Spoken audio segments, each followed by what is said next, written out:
खासदार प्रणिती शिंदे यांच्या गोठ्यातून धक्कादायक बातमी समोर आली आहे.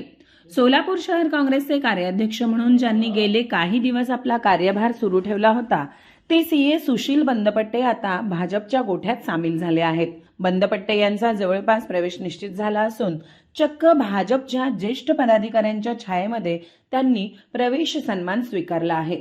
महत्वाचे म्हणजे भाजपाच्या अनेक कार्यकर्त्यांनी त्यांचे तोंड भरून कौतुक केले आहे, तर त्यांचा सन्मान सोहळ्याचा छोटेखानी कार्यक्रम देखील संपन्न झाला आहे. महानगरपालिका निवडणुकींच्या तोंडावर या सगळ्या हालचाली घडत असून येणाऱ्या काळात आणखीन किती मंडळी काँग्रेसमधून भाजपमध्ये प्रवेश करणार आहेत या सगळ्याची आता उत्सुकता वाढत चालली आहे.